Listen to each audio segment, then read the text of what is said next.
తెలంగాణ రాష్ట్రాన్ని అన్ని రకాలుగా దోపిడీ చేసిన గత ప్రభుత్వ నాయకులు దొంగే దొంగ అంటూ విధ్వంసానికి దిగుతున్నారని మంత్రి తుమ్మల నాగేశ్వరరావు ఆగ్రహం వ్యక్తం చేశారు. తెలంగాణ రాష్ట్ర వ్యవసాయ ఉద్యోగుల సంఘం సెంట్రల్ ఫోరం ఆధ్వర్యంలో రూపొందించిన నూతన సంవత్సర క్యాలెండర్ డైరీని ఆవిష్కరించారు. దేశంలోనే ఏ రాష్ట్రంలో లేని విధంగా అత్యాధునిక సౌకర్యాలతో 2000 కోట్లతో కోహెడ మార్కెట్ను నిర్మిస్తామని తెలిపారు మంత్రి తుమ్మల. ముఖ్యమంత్రి గారికి అత్యధిక ప్రాధాన్యమైనటువంటి సంఘటన ఏదన్నా ఉంటే అది రైతాంగ సమస్య. రైతాంగం అంటే మీరు లేకుండా రైతులు లేరు. వారు ఉత్పత్తి చేసినటువంటి వ్యవసాయ ఉత్పత్తుల్ని అనుకూలమైనటువంటి ధరలకు అందించి నిలబెట్టగలుగుతున్నటువంటి మార్కెటింగ్ శాఖ రైతుల భాగస్వామ్యం. మీరు కూడా రైతుల కిందే లెక్క. కాబట్టి ముఖ్యమంత్రి గారి యొక్క ప్రాధాన్యత కలిగినటువంటి వ్యవసాయ రంగానికి తోడ్పాటిస్తున్నటువంటి, రైతాంగాన్ని నిలబెడుతున్నటువంటి, రైతాంగానికి సహకరిస్తున్నటువంటి మార్కెటింగ్ ఉద్యోగస్తుల్ని ఈ ప్రభుత్వం మర్చిపోదు అని చెప్పి మీకు ఈ సందర్భంగా మనం చెప్తున్నాం. కాబట్టి దయచేసి సమస్యలు వెంటనే లక్ష్మీబాయి గారు, మా ఉదయ్ గారు కూర్చొని ప్రభుత్వానికి తీసుకురండి. తప్పకుండా ముఖ్యమంత్రి గారితో సంప్రదించి అతి కొద్ది కాలంలోనే సమస్యల పరిష్కారం అవుతుంది అని చెప్పి కాంగ్రెస్ ప్రభుత్వాన్ని విజ్ఞప్తి చేస్తుంది. కాబట్టి ఈ శుభ సందర్భాన మీ యొక్క డైరీ ఆవిష్కరణలో అందరూ చెప్తూ ఉంటారు సమస్యలు. మళ్ళీ డైరీలలో ఈ సమస్యలు ఉండకూడదు, అది ఈ ప్రభుత్వం యొక్క లక్ష్యం అని చెప్పి కూడా మీకు ఈ సందర్భంగా మనం చెప్తున్నాం. ఈ హైదరాబాద్ నగరం విశ్వనగరంగా ఆనాటి పెద్దలు అందరూ కూడా రాజశేఖర రెడ్డి గారి దగ్గర నుంచి ఈ యొక్క నగరం యొక్క అభివృద్ధి కార్యక్రమాలు శరవేగంగా నడుస్తున్నాయి. అందుకని నేను కూడా కొద్ది రోజులు ఇక్కడ చదువుకునే అవకాశం వచ్చింది 69-70లో. అప్పుడున్నటువంటి మార్కెట్లు జరుపుకుంటూ ఇప్పుడు కోయిడాకు తీసుకెళ్తుండే మధుసూదన్ రెడ్డి, నువ్వు కోయిడా మార్కెట్ తెచ్చుకో, ఫైల్ ముఖ్యమంత్రి గారి దగ్గర ఉంది అని చెప్పి నేను వచ్చిన 3వ రోజునే లక్ష్మీబాయి గారిని అడిగి ఆ మార్కెట్ ఫైల్ ముఖ్యమంత్రి గారి దగ్గరే పంపించాం. ఆయన గారు మార్కెట్ అయ్యారు, రంగన్న గారితో మాట్లాడారు, లక్ష్మణ్ గారు చెప్పారు, ఈ ప్రాంత వాసులందరికీ ఒక ప్రపంచంలోనే అత్యధికమైనటువంటి ఒక మార్కెట్ నిర్మాణం జరగాలనేది ముఖ్యమంత్రి గారి కోరిక. ఈ 200 కోట్లు 300 కోట్లు కాదు, 2000 కోట్లైనా 3000 కోట్లైనా ప్రపంచంలో అత్యాధునికమైనటువంటి అన్ని అవకాశాలు కలిగినటువంటి మార్కెట్ మీ కోయిడా కాబోతుంది. దానికి ఉదయ్ గారు వాళ్ళు ప్రోగ్రాం చేసుకుంటున్నారు. మొన్నటిదాకా నిర్ణయం అయిన తర్వాత ఇంత చిన్న మార్కెట్ని నేను ఒప్పుకోను, పైసలు ఎక్కడో చోట తెచ్చుకుందాము, తప్పకుండా పెద్ద ఎత్తున ఈ మార్కెట్ని ప్లాన్ చేయండి. ఇది ఎక్స్పోర్ట్స్ కానీ ఇంపోర్ట్స్ కానీ విమానాశ్రయానికి దగ్గర ఉంది, నేషనల్ హైవేకి, రింగ్ రోడ్డుకి, రేపు రాబోయే RRRకి మధ్యలో ఉంది. ఎంత అనుకూలమైనటువంటి స్థలం మళ్ళీ దొరకదు. నేరరహిత సమాజమే పోలీసుల ధ్యేయమన్నారు రాష్ట్ర డీజీపీ జితేందర్. రాచకొండ పరిధిలో నేర శాతం తగ్గించేలా అన్ని విభాగాల పోలీసులు సమన్వయంతో కృషి చేయాలని సూచించారు. సమర్థవంతమైన పోలీసు వ్యవస్థలో దేశంలోని టాప్ 10 రాష్ట్రాల్లో తెలంగాణ ప్రథమ స్థానంలో ఉండటం గర్వకారణమన్నారు. రాచకొండ కమిషనరేట్ పరిధిలోని డీసీపీలు, అదనపు డీసీపీలు, ఏసీపీ అధికారులతో నేరెడ్మెట్లోని కమిషనర్ కార్యాలయంలో సమీక్ష చేశారు డీజీపీ. ఈ సమావేశంలో అధికారుల నుంచి admin, traffic, crime, women safety, cyber crime, SOT, reserve పోలీసుల విభాగాల వారీగా నేర నియంత్రణ, కేసుల విచారణ తీరు, శాంతి భద్రతల పరిరక్షణకు తీసుకుంటున్న చర్యలను తెలుసుకున్నారు. క్షేత్రస్థాయిలో వారికి ఎదురవుతున్న సమస్యల పరిష్కారానికి సూచనలు చేశారు డీజీపీ.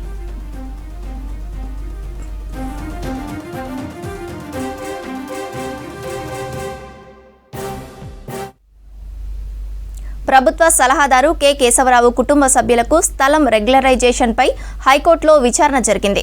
తక్కువ ధరకు కేటాయించారంటూ హైకోర్టులో ప్రజా ప్రయోజన వాద్యం దాఖలైంది. రెవెన్యూ శాఖ K Venkateswararao, Gadwal Vijayalakshmi, GPA holder కవితను ప్రతివాదులుగా చేర్చారు పిటిషన్. బంజారాహిల్స్లోని ఎన్బీటీ నగర్లో ఉన్న భూమిని జీవో నెంబర్ 56 ద్వారా కేటాయించారని, మే 23న రెగ్యులరైజ్ చేశారని పిటిషన్లో తెలిపారు.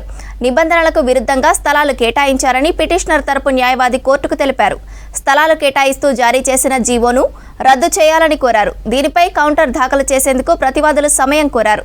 దీంతో తదుపరి విచారణ వచ్చే నెల 27వ తేదీకి వాయిదా వేసింది కోర్టు.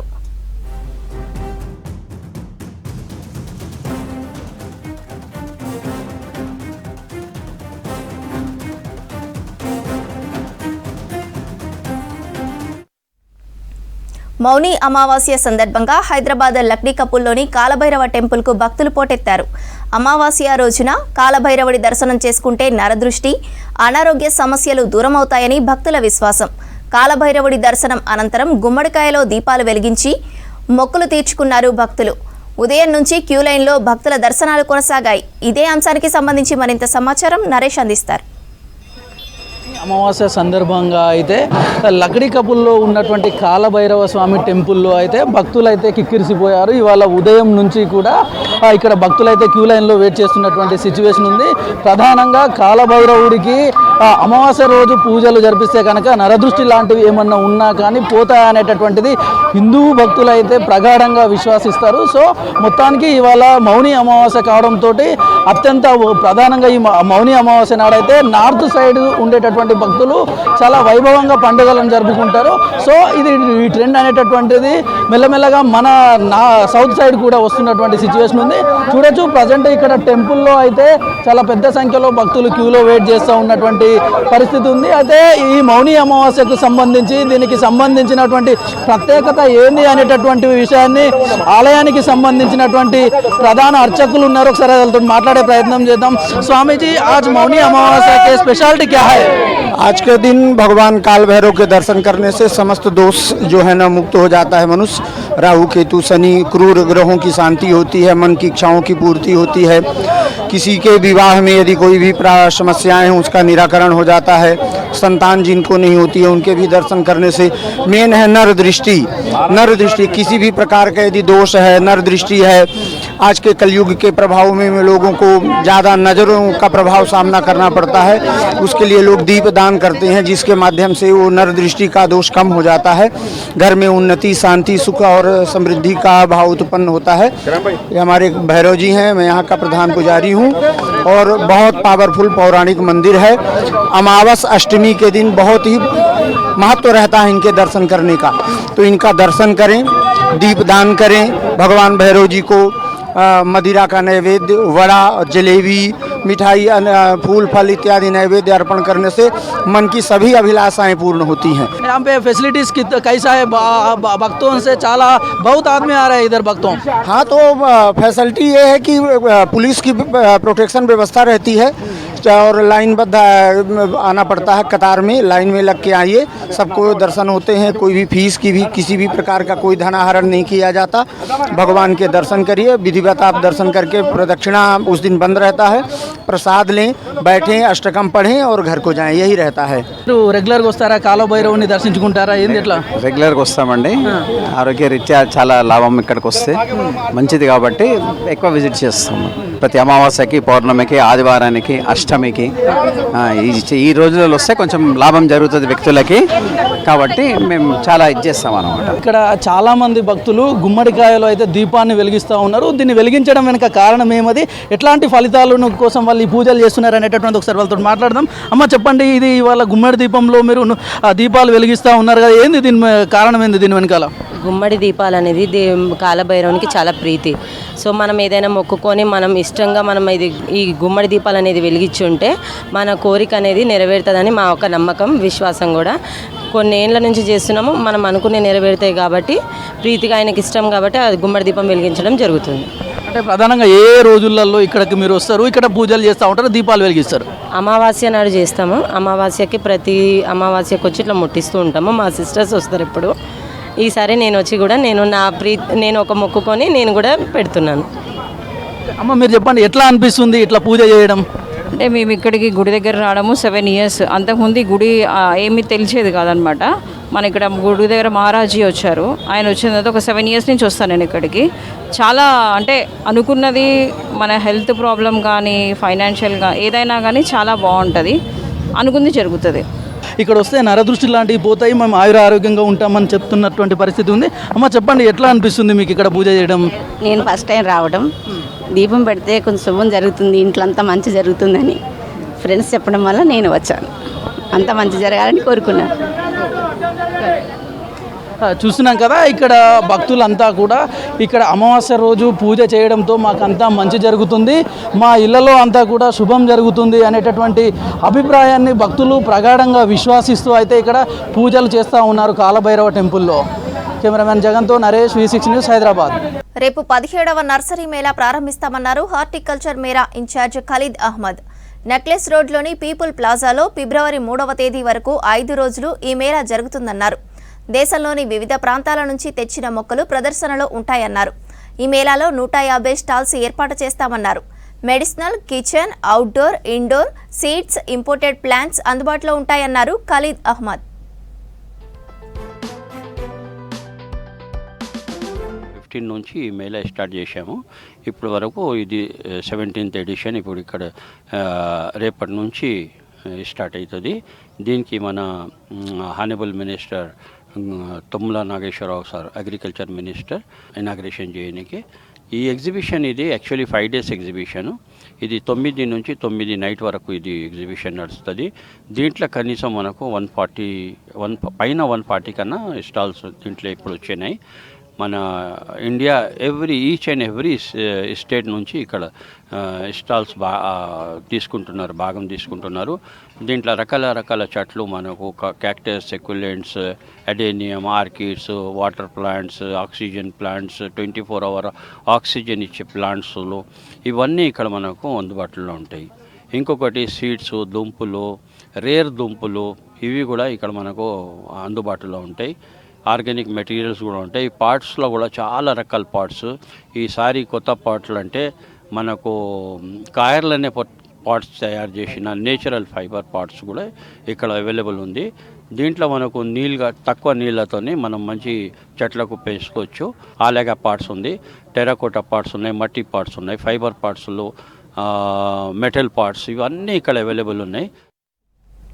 ఫీజు రియంబర్స్మెంట్ క్లియర్ చేయకుంటే పరీక్షా సెంటర్లకు కాలేజీలు ఇవ్వమన్నారు తెలంగాణ ప్రైవేటు జూనియర్ కాలేజీల అసోసియేషన్ ప్రెసిడెంట్ గౌరీ సతీష్.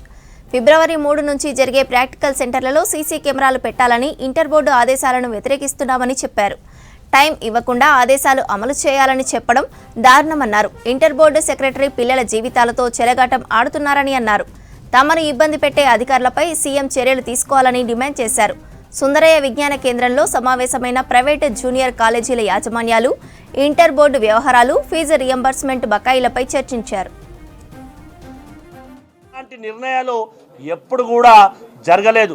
దాంతోపాటుగా నిన్నటి వరకు ఇంటర్మీడియట్ బోర్డులో పరీక్ష ఫీజును తీసుకొని అఫిలియేషన్కు అనుబంధ గుర్తింపు ఫైన్ తీసుకొని ఇప్పటి వరకు కూడా పర్యావరణ విద్య, దాంతోపాటు ethics and human values, hall tickets పిల్లలకు ఇవ్వకుండా పిల్లల జీవితాలతోని చెలగాటమాడుతున్నటువంటి బోర్డు సెక్రటరీ గారు దయచేసి ప్రభుత్వానికి సమాధానం చెప్తారా, లేకపోతే పిల్లల జీవితాలతో చెలగాటమాడతారా అనేది వారి విజ్ఞతకే వదిలేస్తూ ఉన్నాం.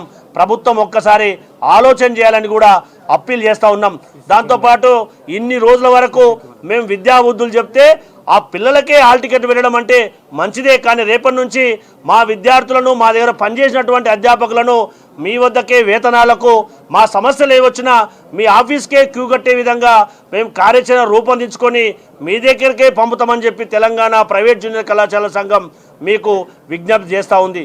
దాంతోపాటుగా విద్యార్థులకు ఏదైతే ప్రయోగశాలల్లో మీరు కెమెరాలు పెడతామంటారో అటు MBBS విద్యార్థులకు కానీ, నీట్ విద్యార్థులకు కానీ, IIT విద్యార్థులకు కానీ ఎక్కడ కూడా ఇలాంటి నిబంధనలు లేకుండా విద్యార్థులకు ఖచ్చితంగా ఏదైతే physics, chemistry, botany, zoology practicals చేపియనటువంటి కార్పొరేట్ విద్యా సంస్థల మీద చర్యలు తీసుకోకుండా, వారిపైన లైసెన్సింగ్ చేయకుండా, వారి ఏజెంట్లుగా మీరేమన్నా మారి ఈ విధంగా మా భుజం పైన పెట్టి వారికి తుపాకీ చూపిస్తున్నారా అనేది కూడా మాకు సందేహం కలుగుతూ ఉంది. కాబట్టి మీరు దయచేసి ఆలోచన చేయాలి.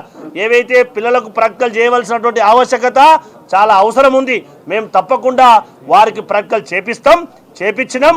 వారికి కావాలంటే ఎక్కడైనా సెంటర్ వేసుకోండి, వారికి కావాల్సినటువంటి సబ్జెక్టు నేర్పించడం మా బాధ్యతగా మేము భావిస్తాం. కానీ పిల్లలలో మానసిక ఆందోళనకు గురి కాకుండా ఏదైతే అకాడమిక్ ఇయర్ ప్రారంభంలోనే చెప్పవలసినటువంటి మీరు ఏదైతే జనవరి 12వ తారీఖున చెప్పడం అనేది పిల్లల పట్ల మానసికమైనటువంటి ఒత్తిడి పెరుగుతుందా లేదా దయచేసి మీరు ఆలోచన చేయాలని చెప్పి ఈ విషయం పట్ల ప్రభుత్వ పెద్దలు కల్పించుకోవాలి. దాంతోపాటు మిక్స్డ్ ఆక్యుపెన్సీలో ఉన్నటువంటి విద్యార్థుల యొక్క భవిష్యత్తు దృష్టిలో పెట్టుకొని అలా 2500 రూపాయలు ఫైన్ ఎత్తేసి గౌరవ ముఖ్యమంత్రి గారు ఈ విద్యా సంస్థలన్నీ కూడా మీకోసం పనిచేసినటువంటి విద్యా సంస్థల యాజమాన్యాలు గారి యాజమాన్యాలు కాబట్టి మమ్మల్ని ఆదుకోవాలని చెప్పి గౌరవ ముఖ్యమంత్రి గారికి, ఉప ముఖ్యమంత్రి గారికి, మంత్రిమండలికి తెలంగాణ ప్రైవేట్ జూనియర్ కళాశాల సంఘం తరఫున అప్పీల్ చేస్తూ ఉన్నాం. వనపర్తి జిల్లాలో ధాన్యం పేరుతో డీఎస్ఓ కాశీ విశ్వనాథ్ చేసిన అవినీతి అక్రమాలపై విచారణ చేయాలని BC political JAC chairman Yugender ప్రభుత్వాన్ని కోరారు. కాశీ విశ్వనాథ్ వనపర్తి డీఎస్ఓగా బాధ్యతలు చేపట్టినప్పటి నుంచే అక్రమాలకు పాల్పడ్డారని ఆరోపించారు.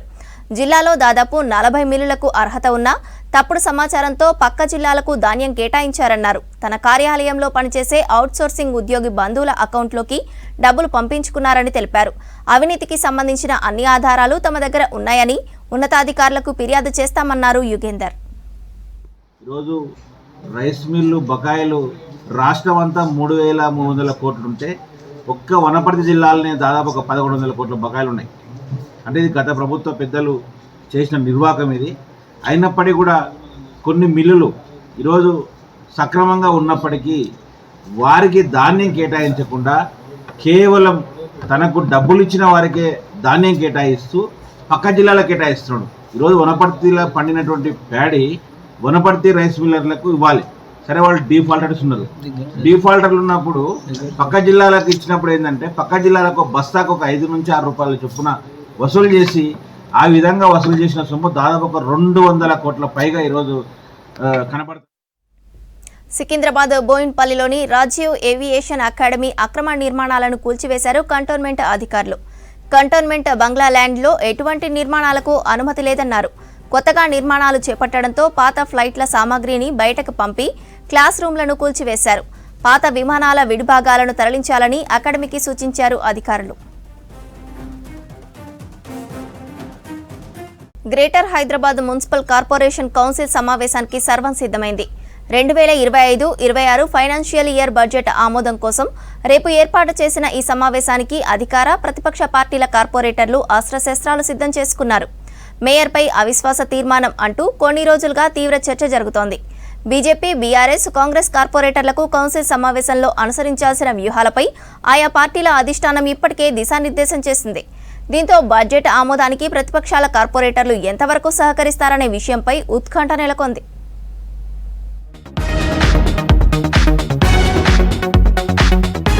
గ్రేటర్ రాజకీయాల్లో రేపు జరిగే జీహెచ్ఎంసీ కౌన్సిల్ సమావేశం కీలకంగా మారబోతుంది. 2025-26 ఆర్థిక సంవత్సరానికి గాను 8,440 కోట్ల రూపాయల బడ్జెట్ను రేపు కౌన్సిల్ ముందుకు తీసుకురాబోతుంది అధికార యంత్రాంగం. ఇందుకోసం అధికారులు ఇప్పటికే అన్ని ఏర్పాట్లు చేశారు. కార్పొరేటర్ల నుంచి 125 ప్రశ్నలు రాగా 21 ప్రశ్నలు చర్చించేందుకు ఆమోదం తెలిపారు. దీనిపై కార్పొరేటర్లు అసంతృప్తి వ్యక్తం చేశారు. కౌన్సిల్ ఏర్పడి 4 ఏళ్లు కావస్తున్నా గతంలో ఇచ్చిన హామీలు అమలు కాలేదని, బడ్జెట్లో సరిగ్గా కేటాయింపులు లేవంటూ బీజేపీ, బీఆర్ఎస్ కార్పొరేటర్లు మండిపడుతున్నారు. ఈ సమావేశంలో నిధుల కేటాయింపులపై మేయర్, అధికారులను నిలదీయాలని భావిస్తున్నాయి ప్రతిపక్షాలు. కొన్ని రోజులుగా మేయర్పై అవిశ్వాస తీర్మానం పెడతారనే చర్చ జోరుగా సాగుతోంది. జీహెచ్ఎంసీ చట్టం ప్రకారం ఫిబ్రవరి 10తో 4 ఏళ్లు పూర్తవుతున్న సందర్భంగా పార్టీ మారిన మేయర్, డిప్యూటీ మేయర్లపై బీఆర్ఎస్ అవిశ్వాస తీర్మానం పెడుతుందని, దీనికి బీజేపీ కూడా ఎదురు చూస్తున్నట్లు చర్చ సాగింది. అయితే ఈ విషయంపై ఆయా పార్టీల అధిష్టానాలు కూడా కార్పొరేటర్లతో సమావేశమై దిశానిర్దేశం చేశాయి. ఈ కౌన్సిల్ సమావేశంలో అవిశ్వాసంపై కాకుండా కేవలం బడ్జెట్ అంశంపై మాత్రమే చర్చించాలని బీజేపీ తన కార్పొరేటర్లకు సూచించిందని సమాచారం. బీఆర్ఎస్ కూడా మొదట్లో గట్టిగానే అవిశ్వాసంపై మాట్లాడినా ఆ తర్వాత మారుతున్న పరిణామాలతో మౌనంగా ఉన్నట్లు తెలుస్తోంది. ఆ పార్టీ కూడా నగర అభివృద్ధి, నిధుల కేటాయింపు, ప్రజా సమస్యలపై మాత్రమే కౌన్సిల్లో చర్చించాలని తీర్మానించినట్లు సమాచారం.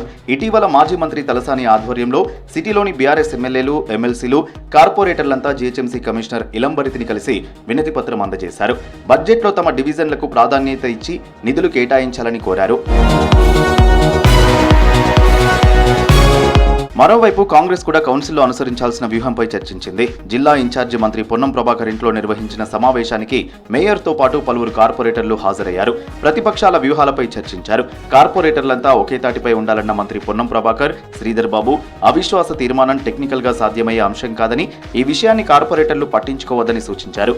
ఏడాది కాంగ్రెస్ పాలనలో గ్రేటర్లో జరిగిన అభివృద్ధి, కేటాయించిన నిధుల అంశాలపై కౌన్సిల్లో చర్చించాలని దిశానిర్దేశం చేశారు.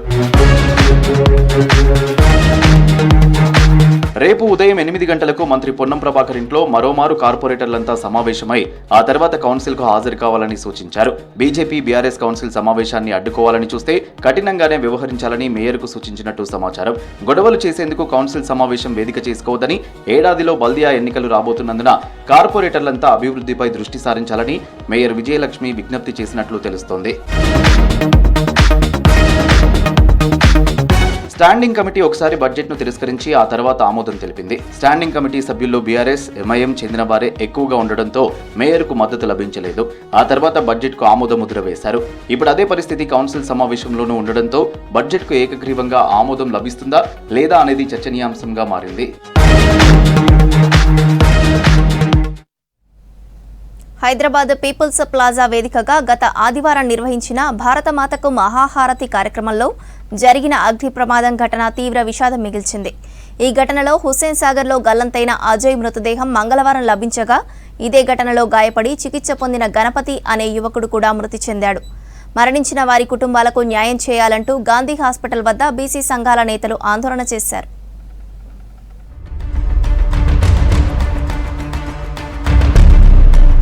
నాగారంకు చెందిన అజయ్ హుస్సేన్ సాగర్ లో ఫైర్ యాక్సిడెంట్ లో మిస్ అయ్యాడని కుటుంబ సభ్యులు సోమవారం తెల్లవారుజామున లేక్ పోలీసులకు ఫిర్యాదు చేశారు. బోటు ప్రమాదం జరిగిన ప్రదేశం, ఆ పరిసర ప్రాంతాల్లో గాలింపు చేపట్టినా ఆచూకీ లభించలేదు. ఎన్డీఆర్ఎఫ్ బృందం, లేక్ పోలీసులు, లుంబిని పార్క్ బోటింగ్ సిబ్బంది మరోసారి గాలింపు చేపట్టగా మంగళవారం సాయంత్రం సంజీవయ్య పార్క్ వద్ద ఉన్న భారీ జాతీయ జెండా సమీపంలో మృతదేహం లభ్యమైంది. టాటా ఏస్ డ్రైవర్ గణపతి తూర్పుగోదావరి జిల్లా నుంచి బాణసంచా కాల్చే టీంతో కలిసి వచ్చాడు.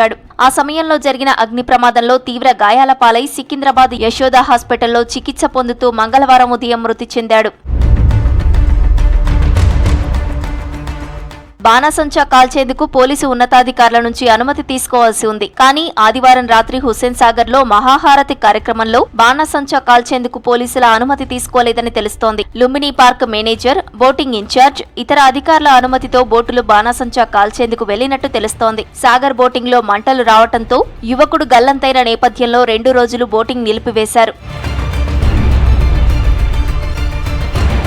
బోటు ప్రమాద ఘటనపై కేంద్ర మంత్రి కిషన్ రెడ్డి మీడియాకు ప్రకటన విడుదల చేశారు. గణతంత్ర దినోత్సవం రోజు హుస్సేన్ సాగర్ లో జరిగిన ఫైర్ యాక్సిడెంట్ లో గణపతి, అజయ్ అనే 2 యువకులు చనిపోయారనే విషయం తీవ్రంగా కలిచివేసిందని తెలిపారు. ఈ 2 కుటుంబాలకు ఎవరూ తీర్చలేని లోటు. ఆ కుటుంబాలకు ప్రగాఢ సానుభూతిని, సంతాపాన్ని తెలియజేస్తున్నా అన్నారు. అయితే భారతమాత ఫౌండేషన్ ద్వారా ఈ 2 కుటుంబాలను అన్ని విధాలుగా ఆదుకుంటామని తెలియజేశారు కేంద్ర మంత్రి కిషన్ రెడ్డి. హుస్సేన్ సాగర్ లో బోటింగ్ ప్రమాదంపై కేసు నమోదు చేసి దర్యాప్తు చేస్తున్నారు పోలీసులు. ప్రమాదంపై స్పందించిన భారతమాత ఫౌండేషన్ నిర్వాహకులు మృతుల కుటుంబాలకు అండగా ఉంటామని తెలిపారు.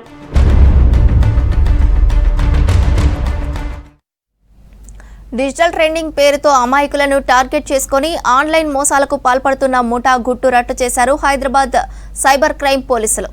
8 రాష్ట్రాల్లో ఈ ఆపరేషన్ చేశారు సిటీ పోలీసులు. దేశవ్యాప్తంగా మొత్తం 576 కేసులు నమోదయ్యాయి. ముంబై గ్యాంగ్ క్రిప్టో కరెన్సీ ఫ్రాడ్ను ఛేదించామన్నారు హైదరాబాద్ కమిషనర్ సివి ఆనంద్.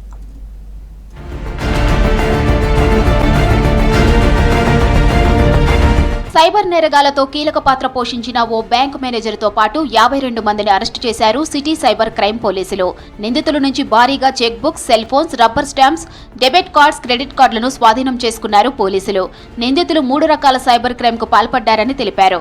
ఇందులో 52 మంది నిందితులు ఇన్వాల్వ్ అయ్యారని, 3 బ్యాంకు ఉద్యోగులు అరెస్టు చేశామన్నారు. ఫేస్బుక్ బ్రౌజింగ్ లో వాట్సాప్ గ్రూప్ ద్వారా ప్రజలను ఆకర్షిస్తున్నారు. ఒక వ్యక్తిని టార్గెట్ చేసి 93 లక్షల ట్రేడింగ్ ఫ్రాడ్ చేశారని తెలిపారు. మ్యూల్ అకౌంట్ ఓపెన్ చేసి బ్యాంక్ అధికారుల సహకారంతో ఫ్రాడ్ చేస్తున్నారని తెలిపారు సిపి ఆనంద్. ఇది అంతా కూడా ఆన్లైన్ జరిగే వ్యవహారం సైబర్ క్రైమ్. అయితే దీంట్లో బ్యాంక్స్, అకౌంట్స్, బ్యాంక్ ఆఫీసర్స్ పాత్ర దాంట్లో కీలకంగా మారుతుంది.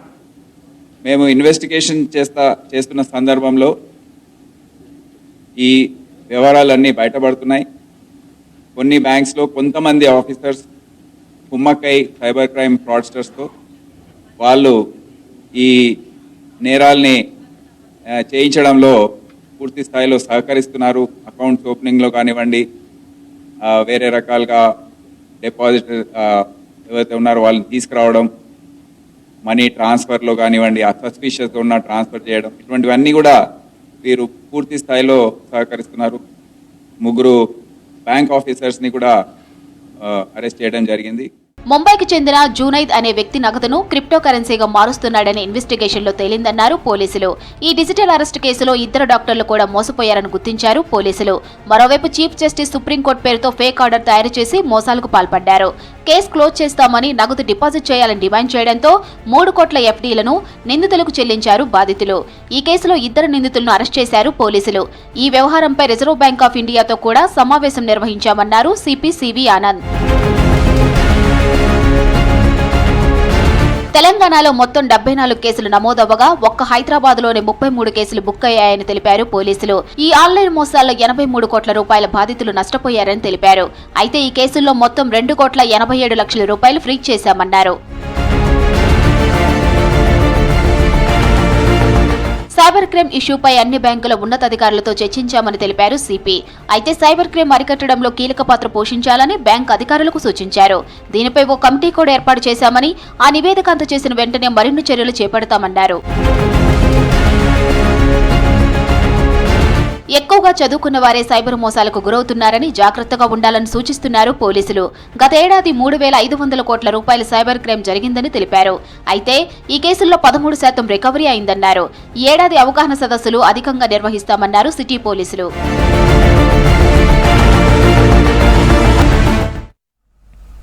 అంతర్జాతీయ బ్రాండ్ షోలు, మోడల్స్ క్యాట్ వాక్లకు హైదరాబాద్ కేర్ ఆఫ్ అడ్రస్గా మారుతోంది. భారత్లో ఫ్యాషన్కు ఐకాన్ ముంబై, కానీ ఇదంతా గతం. ఇప్పుడు అందరి చూపు హైదరాబాద్ పైనే. బ్రాండ్ ప్రమోషన్ అయినా, స్టార్ డిజైనర్ కాస్ట్యూమ్స్ అయినా పబ్లిసిటీ చేయాలంటే ఫ్యాషన్ షో నిర్వహించాల్సిందే. అమ్మాయిలతో ర్యాంప్ వాక్ చేయించాల్సిందే.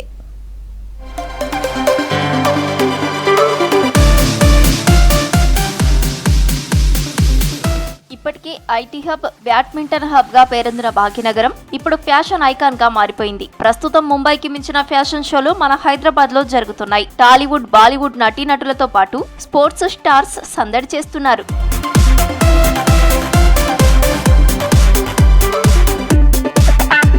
సిటీలో ఫ్యాషన్ పై అవగాహన కలగడం, ఫ్యాషన్ డిజైనింగ్ తో పాటు మోడలింగ్ పై అమ్మాయిల్లో ఆసక్తి పెరగడం, ఆయా మల్టీనేషనల్ బ్రాండ్లు తమ స్టోర్లను హైదరాబాద్ లో స్థాపించడంతో రెగ్యులర్ గా ఫ్యాషన్ షోలు జరుగుతూనే ఉన్నాయి. Max, Lifestyle, Shoppers Stop వంటి రిటైల్ క్లాత్ స్టోర్స్ తో పాటు సమ్మర్ సీజన్, వెడ్డింగ్ సీజన్ అంటూ నిర్వహించే హై లైఫ్ ఎగ్జిబిషన్, జ్యువెలరీ ఎక్స్పోలను ర్యాంప్ వాక్ చేయిస్తున్నారు ఆర్గనైజర్లు. ఇక ఫ్యాషన్ డిజైనింగ్ కాలేజీలు సైతం ఫ్రెషర్స్ డే, యాన్యువల్ డే సందర్భంగా ఫ్యాషన్ షోలను నిర్వహిస్తూనే ఉన్నారు. ఫ్యాషన్ డిజైనింగ్ స్టూడెంట్స్ రూపొందించిన డిజైన్స్ ని ప్రమోట్ చేసేందుకు కూడా ఫ్యాషన్ షోలని నిర్వహిస్తున్నారు.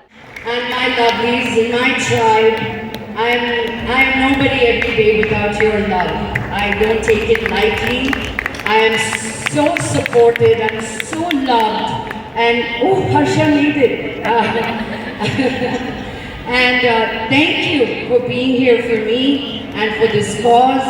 Because we started with one school, with no real vision, but with a lot of passion, right? And here we are, over 500 odd schools strong, and every year we just keep getting stronger and bigger. And I tell you, each of them are showstoppers in their own right. Look at these beautiful faces.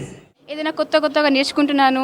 And of course Delhi అమ్మాయి, హిందీ వచ్చేది, కానీ ఇప్పుడు తెలుగు మాట్లాడుతున్నాను, కన్నడ మాట్లాడుతున్నాను, Tamil is also easy. So like we can say that way there's will there's a way.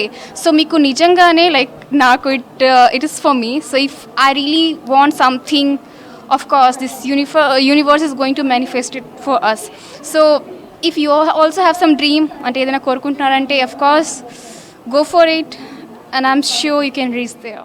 Ramp walk చేసేవారిలో వివిధ రాష్ట్రాలకు చెందిన models తో పాటు మన తెలుగు అమ్మాయిలు ముందుంటున్నారు. గతంలో ఫ్యాషన్ ఇండస్ట్రీపై వ్యతిరేకత ఎక్కువగా ఉండేది. పేరెంట్స్ కూడా పంపించాలంటే భయపడేవాళ్ళు. కానీ ఇప్పుడు అలాంటి సమస్య లేదంటున్నారు తెలుగు అమ్మాయిలు. అన్ని రంగాల్లో ఉన్నట్లే ఫ్యాషన్ ఇండస్ట్రీలోనూ అక్కడక్కడ ఇబ్బందులు ఉంటాయని, తమకున్న ఇంట్రెస్ట్ తో వాటిని తట్టుకొని ఫ్యాషన్ ఇండస్ట్రీలో రాణిస్తున్నామంటున్నారు మోడల్స్. ఈ రోజు నేను హై లైఫ్ కటనైజన్లో ఉన్నాను. హై లైఫ్ ఎగ్జిబిషన్ అనేది ఒక 350 డిజైనర్స్ అక్కడికి వచ్చి షోకేస్ చేసి మనందరికీ మంచి డిజైన్స్ ఇవ్వాలి అని అనుకుంటారు. ఎందుకంటే we cannot go to cities ఇప్పుడు బెంగళూరు ఢిల్లీ అలా వెళ్ళకుండా అందరికి ఇక్కడికి వచ్చి ఎగ్జిబిషన్ పెట్టడం is like a very good opportunity for all the Hyderabad people. ఇప్పుడు మనకి పండుగలు కూడా ఉన్నాయి, లైక్ ఉగాది కూడా వస్తుంది, ఇంకా February 14th is Valentine's Day. I'm sure you want to gift anything to your loved ones. ఇక్కడ వచ్చి నేర్చుకున్నాను, నా కాన్ఫిడెన్స్, నాకు ఎలా మాట్లాడాలో అన్నీ ఇక్కడ వచ్చి నేర్చుకున్నాను. So I realise that I can put my best foot forward here and I can inspire others also. So I also talk to other girls who want to get into this and it gives you a sort of అందరికీ ఒక ధైర్యం ఇస్తుంది, నేను చేయగలను. And it is not that everyone is born with a silver spoon.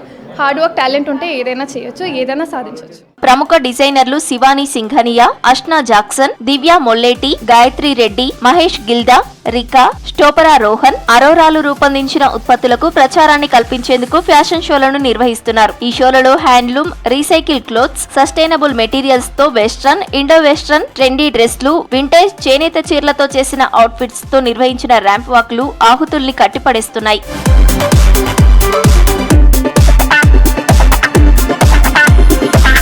Charity ఈవెంట్లకు fund raising కోసం సెలబ్రిటీలు తమ birthday పార్టీలలో ర్యాంప్ వాక్ని నిర్వహిస్తున్నారు. కొన్ని షోలలో మోడల్స్ తో క్యాట్ వాక్ చేయిస్తున్నారు. ఫ్రెండ్స్ తో కలిసి సెలబ్రిటీలే ర్యాంప్ వాక్ చేస్తున్నారు.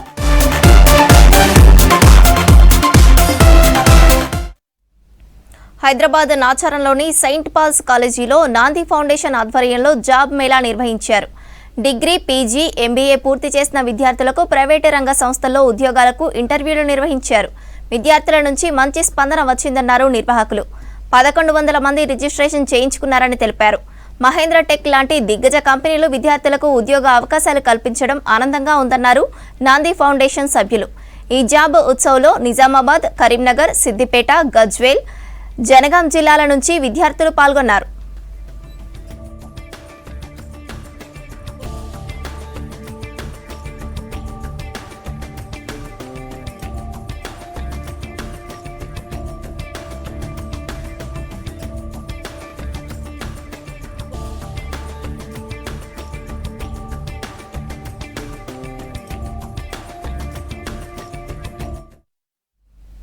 రంగారెడ్డి జిల్లా శంషాబాద్లోని వాహనాలు, లాడ్జీలపైన ఏకకాలంలో దాడులు నిర్వహించారు పోలీసులు. ఈ తనిఖీలలో భాగంగా లైసెన్స్, సరైన పత్రాలు లేని మైనర్లు నడుపుతున్న వాహనాలను తనిఖీలు చేశారు. ఫైర్ సేఫ్టీ లేకుండా నిర్వహిస్తున్న లాడ్జీలను తనిఖీలు చేశారు. రిజిస్టర్ మెయింటైన్ చేయని 3 లాడ్జీలపై కేసులు నమోదు చేశారు పోలీసులు. నంబర్ ప్లేట్లు లేని, లైసెన్స్ లేకుండా నడుపుతున్న వాహనాలను స్వాధీనం చేసుకున్నారు పోలీసులు. ఈ చెక్కింగ్స్లో 40 మంది పోలీసులు పాల్గొన్నారు.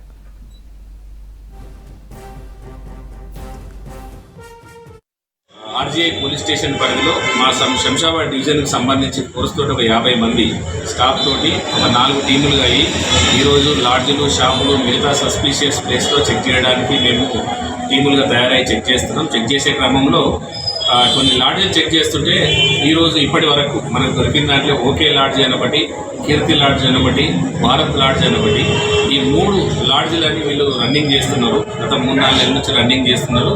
వీళ్ళకి ఎలాంటి పర్మిషన్స్ కానీ, మున్సిపల్ నుంచి పర్మిషన్ కానీ, ఫైర్ నుంచి కానీ, మిగతా సేఫ్టీ ఇష్యూస్, సీసీ కెమెరాస్ కానీ, తర్వాత వీళ్ళు ఎలాంటి హోటల్ రిజిస్ట్రేషన్ కానీ ఎలాంటిది లేకుండా, ఎలాంటి పర్మిషన్ లేకుండా నడిపిస్తున్నారు. కాబట్టి వీళ్ళ ముగ్గురిని అదుపులోకి తీసుకొని ఇవన్నీ డాక్యుమెంట్స్ కూడా ఇవన్నీ తీసుకున్నాము. వీళ్ళ 3 లాడ్జీల పైన కూడా కేసులు నమోదు చేసి కన్సర్న్ మున్సిపల్ ఆఫీస్కు రాపిచ్చేసేస్తున్నాము. వీటికి క్లోజ్. సర్జరీ తర్వాత ఎదురయ్యే సమస్యలను అధిగమించడానికి అన్ని వసతులతో కూడిన రీహాబిలిటేషన్ సెంటర్ హైదరాబాద్లో ఉండడం సంతోషంగా ఉందన్నారు డీజీ కమల్ హాసన్ రెడ్డి. బేగంపేటలోని అనంత రీహాబిలిటేషన్ సెంటర్ మొదటి వార్షికోత్సవానికి Parigi MLA Rammohan Reddy, drugs controller administration DG Kamal Haasan రెడ్డిలు ముఖ్య అతిథులుగా హాజరయ్యారు. ఈ సంవత్సరంలో 1100 సర్జరీల తర్వాత వచ్చే ప్రాబ్లమ్స్ను నయం చేశామన్నారు సీఈఓ డాక్టర్ చంద్రశేఖర్. ఇది ఒక మంచి సదుపాయం అని చెప్పి నేను అనుకుంటున్నాను. మరోవర్ ఎందుకంటే ఇంకొకటి అడ్వాంటేజ్ అంటే ఈ రిహాబ్ సెంటర్కు closely located to Secunderabad railway station and also Begumpet airport. వీరికి air emergency air ambulance facility కూడా దీనికి అవైలబుల్ ఉన్నది. Air ambulance and rail ambulance.